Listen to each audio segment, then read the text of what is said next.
खून की प्यास पार्ट 2। और उसके बाद वो जंगल एक बार फिर से सुमन की चीखों से गूंज उठा। लेकिन आज की रात सुमन की चीखों को सुनने वाला वहां पर कोई भी नहीं था।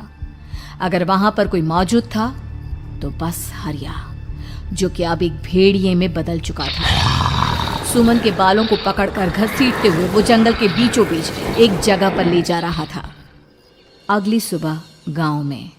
अरे भाई, पता नहीं क्या बात है, अपने गांव का हरिया किसान और उसकी पत्नी सुमन दोनों गायब हैं। दोनों का कोई अता पता नहीं। अरे कैसी बातें कर रहे हो भाई, ये कब हुआ है? अरे पूरे गांव में खबर फैली पड़ी है। कल रात को दोनों खेत की तरफ जा रहे थे, लेकिन लौटकर आए ही नहीं। तो हो सकता है अपने खेत पर होंगे। पूरा गांव ढूंढ कर आया है भाई। जानते हो क्या मिला वहां पर? क्या हुआ भाई? क्या मिला? बताओ हमें, क्या मिला? अरे हरिया की पत्नी सुमन के कपड़े पड़े हुए थे। शरीर का एक एक कपड़ा फटा हुआ झोपड़ी के बाहर पड़ा था, लेकिन दोनों पति पत्नी का कोई पता ठिकाना नहीं था। अरे भाई, लेकिन उसका जो दोस्त है ना रामू किसान, उससे पता करके आते हैं ना। अब तक तो दोनों साथ ही खेत पर जाया करते थे। हाँ, हमें उसके घर जाना चाहिए भाई। चलो चलो वहाँ चलते हैं, चलो। वो सारे लोग रामू के घर पर पहुंचते हैं। रामू अपने घर के बाहर बैठकर हुक्का पी रहा था। आज सारे के सारे लोग टोली बनाकर मेरे घर क्यों आ रहे हैं? क्या कोई मर गया क्या भाई? अरे कैसी बातें कर रहे हो? तुम्हारा सबसे अच्छा दोस्त हरिया और उसकी पत्नी गायब है और तुम यहाँ बैठकर हुक्का पिए जा रहे हो हैं? रामू ने अजीब सी नजरों से उन सब गांव वालों की तरफ देखा, जिसकी वजह से वो लोग एक बार के लिए डर गए। गायब है? अरे गायब नहीं है, मुक्ति मिल गई है। उन दोनों को मुक्ति मिली है। इस दुनिया में आकर हर इंसान पाप करता है और उसे उसके पापों के लिए मुक्ति मिलना बहुत जरूरी है। अरे ये कैसी बहकी बहकी बातें कर रहे हो भाई, हैं? और इसका चेहरा अजीब सा क्यों लग रहा है? लगता है दोस्त के मरने का गम बैठ गया है। पागल हो गया है शायद ये पागल। ये बात सुनते ही रामू चीख कर जोर से चिल्लाते हुए कहता है, पागल मैं नहीं हूँ, पागल तुम सब हो। और ये शैतानी जंगल अब तुम में से किसी को नहीं छोड़ने वाला, सबको खा जाएगा। याद रखना मेरी बात। शैतानी जंगल? कैसा शैतानी जंगल? लगता है रामू पागल हो चुका है। हमें यहाँ से चलना चाहिए भाई। चलो चलो चलो। तभी रामू की पत्नी बाहर आती है। नहीं, आप लोग इनकी बात का बुरा मत मानिए। 2 दिन पहले हरिया के साथ खेत पर गए थे। जब से वहाँ से आए हैं तब से ऐसी ही बातें कर रहे हैं। भगवान जाने ऐसा क्या देख लिया उन्होंने, खेत में कुछ भी बड़बड़ाते रहते हैं। लेकिन गांव के लोगों ने कमला की कोई बात नहीं सुनी और वो सब वहां से चले गए। रात अब धीरे धीरे ढलने लगी थी। तभी अचानक किसी ने धीमी सी आवाज में रामू को पुकारा। रामू, आ जाओ, मैं तुम्हारा इंतजार कर रहा हूँ। और सुनो, अपनी पत्नी को साथ लेकर आना, नहीं तो काम अधूरा रह जाएगा। ये आवाज सुनते ही रामू के चेहरे पर शैतानी मुस्कुराहट आ जाती है। वो धीमे कदमों से अपने घर के अंदर आता है। क्या हुआ? तबीयत ठीक है ना अब आपकी? मैं तुझे अपने साथ खेत पर ले जाने आया हूँ, चल। मैं तुम्हारे साथ कहीं नहीं जाने वाली। मुन्ना गहरी नींद में सो रहा है और उसे अकेला छोड़कर मैं तुम्हारे साथ खेत पर नहीं आ सकती। वैसे भी तुम्हारे उन खेतों में भगवान जाने कौन सा राक्षस घूम रहा है, मुझे तो डर लगता है। रामू गुस्से में दांत पीसता अपनी झोपड़ी से बाहर आ जाता है और कमला गहरी नींद में अपने बच्चे के साथ सो जाती है। तभी अचानक रात को रामू की झोपड़ी के ऊपर एक साया वही गाना गुनगुनाते हुए घूमने लगता है जो हरिया के मोबाइल में बजा करता था। मैं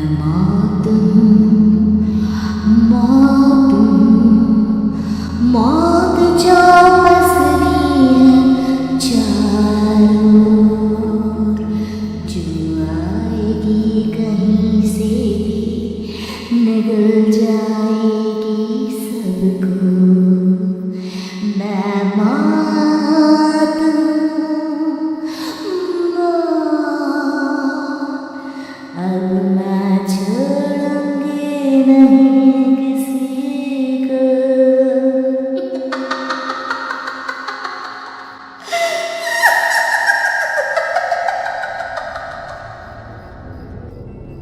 ये आवाज सुनकर रामू की पत्नी कमला की आंख खुलती है और वो देखती है कि उसका मुन्ना अपनी जगह से गायब था।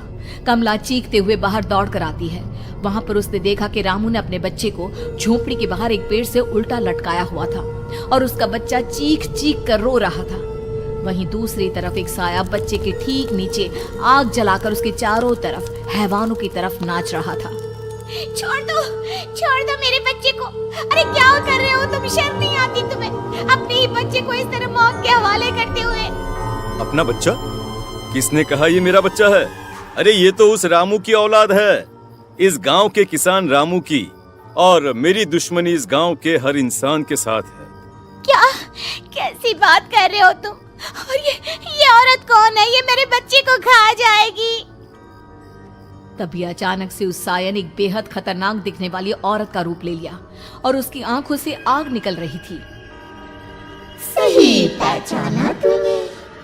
मैं तेरे बच्चे को खा जाऊंगी।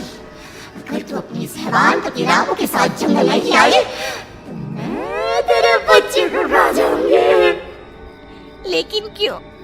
आखिर क्या चाहती हो तुम मुझसे? मुझे जंगल क्यों ले जाना चाहती हो? औरत बुरी तरह से ठहाके मार मार कर जोर जोर से हंसने लगी और साथ में रामू भी। ये तो तुझे वहाँ चलने के बाद ही पता चलेगा ना। अगर तू नहीं आई तो थोड़ी देर में तेरा ये बच्चा आग में जलकर मर जाएगा। चल जल्दी। नहीं नहीं, मेरे बच्चे को छोड़ दो। तुम जहाँ कहोगे मैं तुम्हारे साथ चलने के लिए तैयार हूँ। और उसके बाद उस बच्चे को झोपड़ी में लिटाकर आगे आगे वो साया चल रहा था और उसके पीछे पीछे रामू अपनी पत्नी के बाल पकड़कर उसे घसीटते हुए जंगल की तरफ ले गया। जंगल में जाने के बाद कितनी खूबसूरत हो तुम। आज की रात बस तुम और मैं एक दूसरे के साथ रहेंगे। मुझे तुमसे बहुत डर लग रहा है। तुम्हें क्या हो गया है? तुम तो बिल्कुल ठीक थे। वो होगा जो हमारे बीच होना चाहिए। तो आओ आओ अपने आप को मेरे हवाले कर दो। कमला ने डर की वजह से अपनी दोनों आंखें कसकर बंद कर ली थी।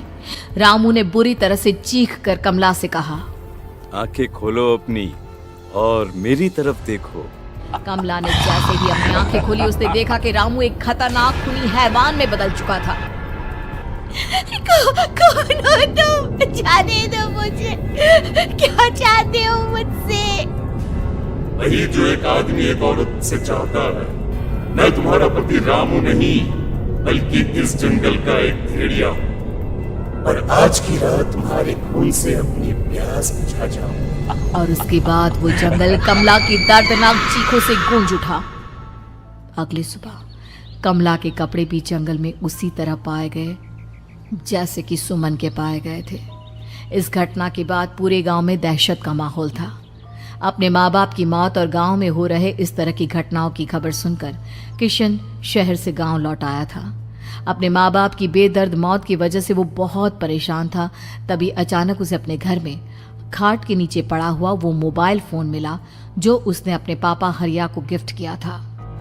अरे कितने प्यार से पापा के लिए मोबाइल फोन लेकर आया था। इसे एक दिन भी काम में नहीं ले पाए। और आखिर कौन है जो गांव में इस तरह की हत्याएं कर रहा है? क्या है इन सब के पीछे? क्या है?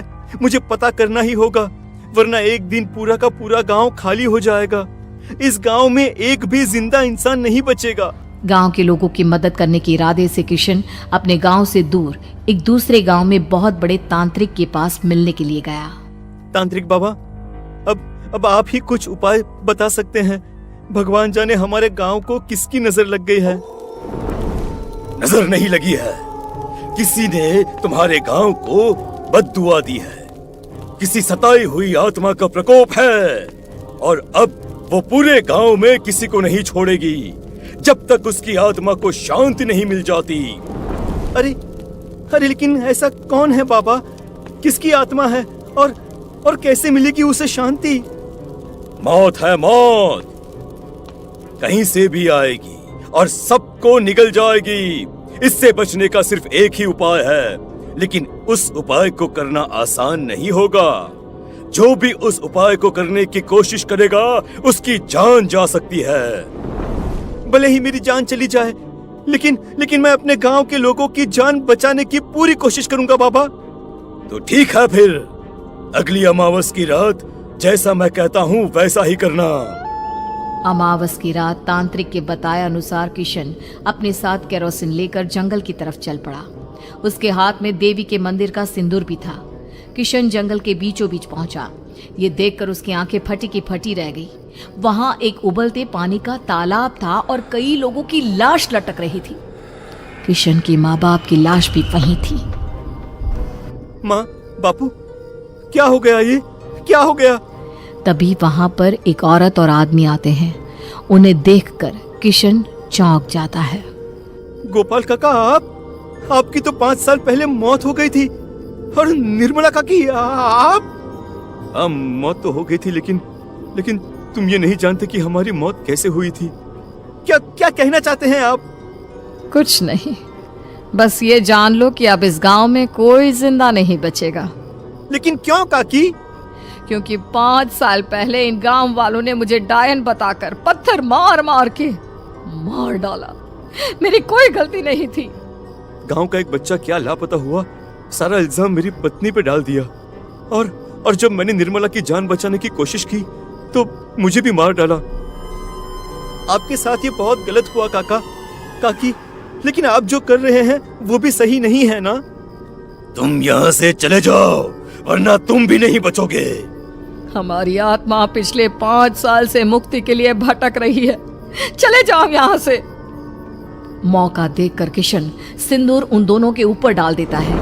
उनका शरीर जलने लगता है और वो भयानक तरीके से चिल्लाने लगते हैं। अगले ही पल किशन उनके ऊपर केरोसिन डाल देता है और वो दोनों जल जाते हैं। किशन अपने माँ बाप और दूसरी लाशों का अंतिम संस्कार करवाता है और अपने घर लौट आता है। लेकिन वो अभी भी इस बात से अनजान है कि मोबाइल अभी भी बज रहा था। मैं